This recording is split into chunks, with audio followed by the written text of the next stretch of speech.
The day my sister got engaged, my mother cried happy tears for 45 minutes straight. I know, because I timed it. Not out of jealousy, I was genuinely happy for my sister. But I also knew that when my mother finally stopped crying, she would find a way to make that moment about me too, and not in a good way. I was right. She wiped her eyes, looked across the kitchen table at me, and said, "See? That's what happens when you don't waste your 20s chasing something that was never going to work out." My sister laughed nervously. My brother-in-law-to-be suddenly found something very interesting to look at on his phone. My father refilled his coffee and said nothing. I was 31 years old.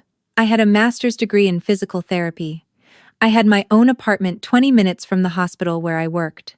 I had built a life that I was genuinely proud of. Slowly, on my own terms. But in that kitchen, I was still just the one who hadn't figured it out yet. My name is Claire, and this is the story of how I learned that the people who love you the least are always the loudest about what you owe them. I need to give you some context first, because if I just start with the ending, you won't understand why it hit the way it did. I grew up in a house where success had one definition. My father was an engineer. My mother had given up a nursing career to raise us, which she mentioned regularly, and without a lot of subtlety. My sister married young, married well, and bought a house 2 streets away from my parents. My brother got into finance, made more money than anyone needed to discuss at dinner, and called home every Sunday like clockwork. And then there was me. I wanted to be a physical therapist since I was 16, when my grandfather had a stroke, and I watched the PT who worked with him turn a man who couldn't lift his arm above his shoulder back into someone who could swing a golf club. I thought that was the most meaningful thing I had ever seen a person do. My mother thought it was a fine hobby. "You could go pre-med," she told me, when I was applying to colleges. "You're smart enough, you just need to apply yourself." I didn't want to be a doctor. I knew what I wanted. That became the first crack. The second crack was my relationship with Daniel. I dated Daniel for 4 years, from 25 to 29. He was kind and funny, and he cooked better than anyone I knew. He was also an artist, a sculptor, specifically, and he made a modest living, selling pieces through a gallery in Portland, and teaching workshops on weekends. My family never once called him by his first name. My mother called him Claire's friend. My father called him the artist. My brother, when he called on Sundays, would ask how things were going with that guy. My sister was kinder about it, but even she once asked me, in a whispered moment at Christmas, "Do you really see yourself with him long term?" Daniel and I ended things not because of my family, but because we wanted different things geographically, and we were both honest enough to admit it before it became a wound neither of us could close. It was one of the most mature conversations I have ever had in my life. We still exchange birthday texts. My family interpreted the breakup as proof that they had been right all along. "Sometimes these things run their course," my mother told me the week after. There was no sympathy in it. It was a verdict. I stopped going home as often after that. Not dramatically. Not with a speech. I just started finding reasons. A shift at the hospital. A friend's birthday. A conference 2 states away. My mother noticed within about 6 weeks. "You're pulling away from us," she said over the phone. "We're your family, Claire. We just want what's best for you." I didn't argue. I said I had been busy. She said she hoped that was all it was. What I didn't say was that being around them had started to feel like standing in a room where the ceiling was slowly lowering. Nothing dramatic. Nothing you could point to in a single moment. Just this steady, patient ease made it harder and harder to breathe. I kept showing up though, because that's what you do, because I still loved them, even when I didn't like them very much. Because I kept hoping that one day, I would walk into my mother's kitchen, and she would look at me, really look at me, and whatever she saw would be enough. The engagement party for my sister was held on a Saturday in June at my parents' house. About 40 people, catered appetizers. A slideshow of photos of my sister and her fiancé that my mother had clearly put together herself, because every third photo was also of my mother. I helped set up the chairs. I brought a gift that I had spent a week choosing. I smiled through every conversation. At some point in the evening, my mother gathered everyone near the back porch for a toast. She had a glass of white wine, and the look she gets when she knows everyone is watching her. She talked about my sister for a few minutes. Genuinely sweet things, I will give her that. She talked about my sister's fiancé and how glad they were to welcome him into the family. And then she looked at me across the patio and said, "And of course we have Claire here, still figuring things out. We keep hoping she'll have an announcement of her own someday." She laughed. Several people laughed with her. We're patient people. I was holding a glass of sparkling water. I set it down on the table next to me very carefully. I looked at my mother. I looked at the 40 people who were now looking at me. I looked at my sister, who had gone a little pale. And I said, clearly and without any particular emotion, "I'll let you know when there's something worth announcing." Then I picked up my bag, thanked my sister for letting me be part of the evening, and left. I sat in my car for a few minutes before I drove anywhere. Not crying, not shaking, just quiet. There was something in me that had been waiting to do exactly that for a very long time, and now that I had done it, I wasn't sure what was supposed to come next. What came next, it turned out, was a text from my mother that said I had embarrassed her in front of her guests. Then a text from my brother that said I needed to apologize. Then a voicemail from my father that started with, "Your mother is very upset." I turned my phone face down on the passenger seat and drove home. I want to be honest with you about something. The next few weeks were not easy. I don't want to tell this story like I was some perfectly composed person who made a clean decision and walked away without looking back. That's not how it felt from the inside. I second-guessed myself constantly. I replayed the patio moment over and over, looking for the version of it where I had overreacted. I called my best friend Renata at 11 at night and asked her, genuinely, if I was being too sensitive. She said, "Claire, your mother made a toast at your sister's engagement party that was about your failures." She didn't use the word failures. She didn't have to. I stayed off social media for a while because my mother had started posting things nothing directly about me, but vague enough that I could feel the edge of it. Quotes about family loyalty. Photos of gatherings I hadn't been invited to. A long caption about how hard it is when the people you love pull away. I did not respond to any of it.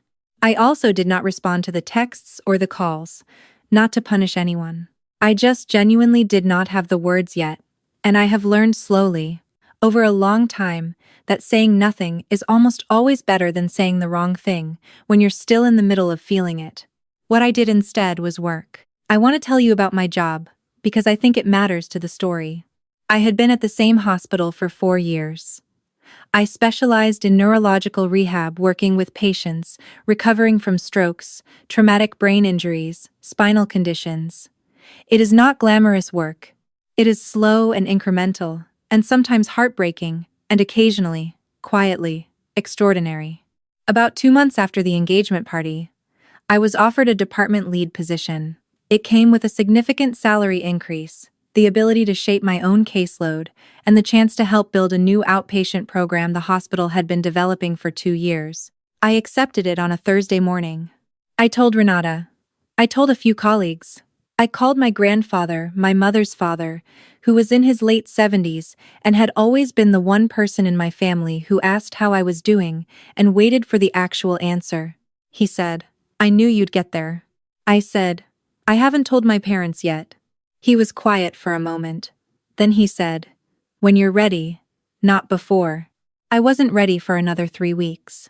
When I finally called my mother, she was gracious in a way that felt careful. She said congratulations.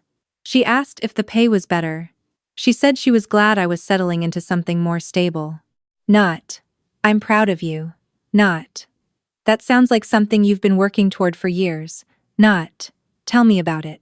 I got off the phone and I thought, for the first time, with real clarity, this is not going to change. This is just who she is. And the question is not how to fix her or wait her out. The question is what I'm going to do with that information.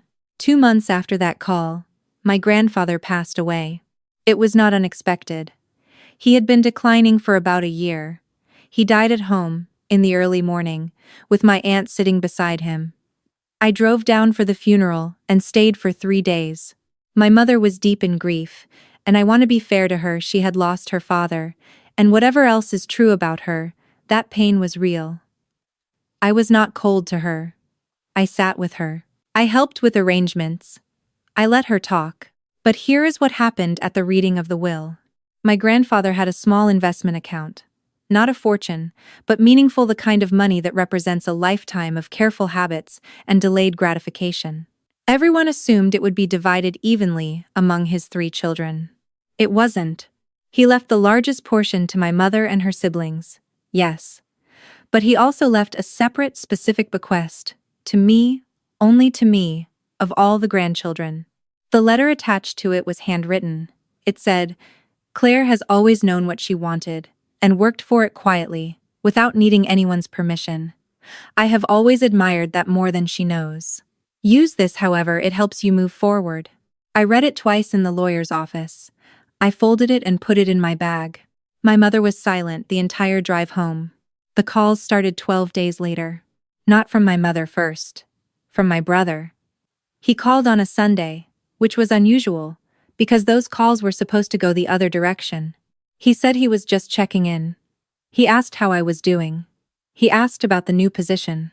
He mentioned, casually, toward the end of the call, that he had been thinking about moving to the city where I lived. Did I know the real estate market well?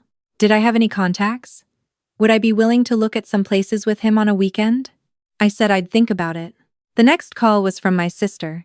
She wanted to know if I was free for dinner sometime, just the 2 of us. She missed me. It had been too long. She said things had felt weird in the family since summer, and she wanted to fix it. I said I'd like that. Then, my mother called. She started with small talk. Weather, a neighbor's news, a recipe she had tried. About 7 minutes in, she said, "I've been thinking a lot about that night at the party." I said, "Okay." She said she may have been a little thoughtless in the way she framed her toast. I waited. She said she knew I had been working hard and she was proud of what I had accomplished. I noticed she said it the way someone reads from a list they wrote themselves. I said, "I appreciate you saying that." She paused. Then she said, "Your grandfather always had a soft spot for you, you know, even when you were little." I said, "I know. I miss him." Another pause. Then, "I was wondering if you had given any thought to what you might do with what he left you. Whether you might consider, the family property taxes have gone up this year, and your father and I have been talking about." I said, "Mom, I'm not going to help with the property taxes." She said she wasn't asking, she was just mentioning. I said, "I know, but I want to be clear so there's no confusion later." The call ended shortly after. My father called 2 days later. He didn't bring up money directly. He talked about the house, about some repairs that had been on the list for years, about how things had gotten expensive. He said he was proud of me, and that he hoped we could get back to normal as a family. I told him I was glad to hear from him. He said, "You know your mother loves you. She just has a hard time showing it sometimes." I said, "I know she loves me, Dad. That was never the question." The calls continued for a few more weeks. My brother brought up the real estate thing again. My sister had dinner with me, genuinely nice, actually, but near the end of the night mentioned that my parents were struggling a little and that she worried about them. I listened to all of it. I didn't give any money to anyone. Not because I'm cold. Not because I needed the satisfaction of watching them ask. But because for the first time in my adult life, I had a clear picture of how this worked, and I was not going to blur it again for the sake of keeping a peace that had never actually been peaceful. What I did instead was use part of what my grandfather left me to take a course I had been putting off for 2 years, a specialization in pediatric neurorehabilitation that I hadn't pursued because the training cost was steep. And I kept finding reasons to wait. I enrolled on a Tuesday. I sent my grandfather's letter to a frame shop and had it framed. It sits on the bookshelf in my apartment, next to a photo of the 2 of us at my graduate school graduation. He is grinning like he won something. I think he did. I want to tell you about a conversation I had with my mother about 6 months later. She called on a random Wednesday afternoon. No preamble, no small talk. She said, "I have been trying to figure out how to say this for a while." I said, "Okay." She said, "I think I've been harder on you than was fair." I don't think I understood what you were doing, and I made it mean something it didn't mean. I sat with that for a moment. It wasn't the apology I might have written if I were scripting it. It didn't have the specific words I had maybe imagined. Over the years, she might someday say. It was smaller than that, and a little awkward, and she ran out of steam at the end of it. But it was real. I could hear that it was real. I said, "Thank you for saying that. It means something." She said, "I don't really know how to be different, but I'm trying." I said, "That's enough." And I meant it. We are not close in the way I once hoped we would be. I do not call every week. I do not spend holidays wound tight with anticipation, waiting for the moment when something slips. I have built a life at a comfortable distance, not a punishing one, just far enough that I can breathe, close enough that if something matters, I can be there. My sister's wedding was last fall. I was a bridesmaid. My mother and I danced together once, to an old song that had been played at her own wedding, and for about 2 minutes neither of us said anything, and it was fine. It was genuinely fine. Here's the thing I keep coming back to, and I want to say it plainly, because I think it is the part that actually matters. I did not win anything. My grandfather's money didn't prove them wrong. Getting the promotion didn't prove them wrong. Leaving the engagement party didn't prove them wrong. The only thing that changed anything was the moment I stopped needing to prove them wrong. That sounds like a bumper sticker, and I know it does. But I spent years in that house, at those dinners, on those phone calls, trying to become whatever the version of me was that would finally earn the response I was looking for. And every year I got a little better at my job, a little more sure of myself, a little more settled, and the goalposts just kept moving. The moment I stopped running toward the goalposts and just stood still and said, "This is where I am, and I'm not moving to make this easier for you," that was the moment everything shifted. Not because they changed. Some of them did, a little. Some of them didn't. But I stopped needing them to. I think about my grandfather's letter a lot. Not the part about the money. The part where he said I had always known what I wanted and worked for it without needing anyone's permission. I'm not sure that was entirely true at the time he wrote it. I think maybe it was the person he saw me becoming, not the person I was yet. But I'm getting there. If you're watching this, and something in it felt familiar, the dinners, the comments delivered with a smile, the feeling of being in a room full of people who are supposed to love you, and somehow still feeling completely alone. I want you to know that the feeling is not a flaw in you. It took me a long time to understand that. Knowing your worth is not the same as announcing it. Sometimes, it just looks like setting down a glass of sparkling water very carefully and walking out to your car and driving home without explaining yourself to anyone. Sometimes that's enough. And where are you watching from tonight? Let me know in the comments. I genuinely read them. And if any part of this story landed somewhere real for you, I'd love to hear it. I'll see you in the next one.